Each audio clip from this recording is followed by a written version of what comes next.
चिड़िया ने कैसे सुखाया समुद्र। जय श्री कृष्ण दोस्तों, स्वागत है आपका हमारे YouTube चैनल धर्म सारांश में। दोस्तों, आज का यह प्रसंग बहुत ही ज्ञानवर्धक होने वाला है, इसलिए इस प्रसंग को अंतिम तक जरूर सुने। दोस्तों, एक चिड़िया सुबह सुबह भोजन की तलाश में जाती और शाम होने से पहले अपने घोंसले में वापस आ जाती। वह चिड़िया रोज़ सुबह भोजन की तलाश में जाया करती और शाम होने से पहले अपने घोंसले में वापस आ जाती। कुछ दिनों तक ऐसा ही चलता रहा। एक दिन उस चिड़िया ने देखा कि उसके घोंसले में उसके अंडे नहीं हैं, तो वह रोने लगी। वह चिड़िया इधर उधर अपने अंडों को ढूंढने लगी, परंतु उसे अंडे नहीं मिले। जब उसे अंडे नहीं मिले तो उसने समुद्र को बुलाया और समुद्र से पूछा कि हे समुद्र, क्या तुमने मेरे अंडे देखे हैं? तो समुद्र ने कहा, मैं ऐसी छोटी मोटी बातों पर ध्यान नहीं देता। तो उस चिड़िया को शंका हो गई कि मेरे अंडे तो जरूर ही चुरा लिए हैं। तो चिड़िया ने कहा, हे समुद्र, तुम मेरे अंडे लौटा दो, वरना मैं तुम्हारा सारा पानी सुखा दूंगी। तो समुद्र चिड़िया की बातें सुनकर जोर जोर से हंसने लगा। तो समुद्र ने कहा, हे चिड़िया, तुम अभी छोटी सी हो और छोटी सी उम्र में इतनी अच्छी बातें नहीं किया जाता।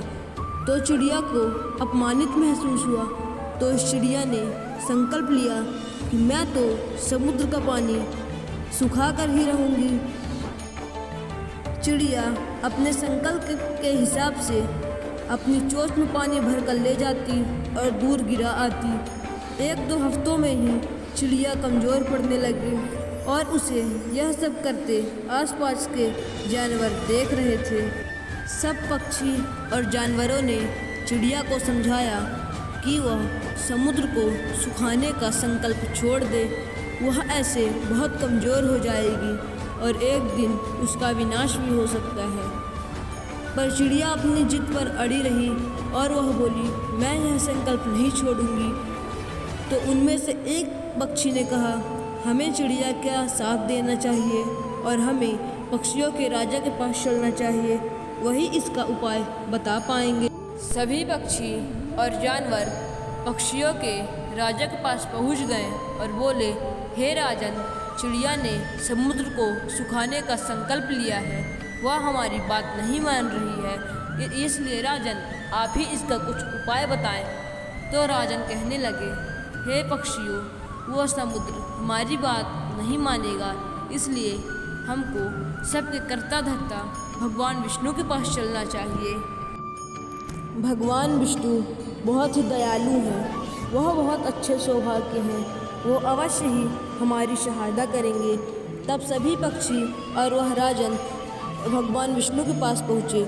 तब जब पक्षियों ने भगवान विष्णु को देखा तो उन्होंने भगवान विष्णु को प्रणाम किया और कहा, हे भगवान, हमारी चिड़िया मित्र हमारी बात नहीं मान रही है, वह समुद्र को सुखाने की जिद पर आ गई है, इसलिए इसका आप ही कुछ रास्ता बताइए। हे प्रभु, उस समुद्र ने उस बेचारी चिड़िया के अंडे को अपने जल में बहा लिया है, इसलिए हे प्रभु, आप ही उस समुद्र को आदेश दीजिए कि वह उस चिड़िया के अंडे वापस कर दे। हे भगवान हरि विष्णु, वह समुद्र हमारी बात नहीं मान रहा है, इसलिए आप उस समुद्र को आदेश दीजिए कि वह उस चिड़िया के अंडे को वापस कर दे। तो भगवान विष्णु समुद्र के पास गए और बोले, हे समुद्र, तुमने जिस चिड़िया के अंडे को अपने जल स्रोत में बहा लिया है, उसे वापस कर दो, यह हमारा आदेश है। समुद्र ने भगवान विष्णु का आदेश पाते ही अपने जल को समेट लिया और जैसे ही उसने अपने जल को समेट लिया, वह चिड़िया दौड़कर उस अंडे को ले लिया। दोस्तों, इस तरह से उस चिड़िया का संकल्प पूरा हो गया। तो दोस्तों, इस तरह से वह चिड़िया समुद्र से जीत गई। दोस्तों, जिस तरह से चिड़िया ने अपने संकल्प को पूरा किया, उस प्रकार आप लोग भी अपने संकल्प को पूरा कर सकते हैं। तो दोस्तों, आशा करते हैं कि ये कहानी आपको पसंद आई होगी। अगर यह कहानी आपको पसंद आई है तो इस वीडियो को लाइक करके चैनल को सब्सक्राइब कर दीजिए और कमेंट में लिख दीजिए जय श्री कृष्णा, राधे राधे।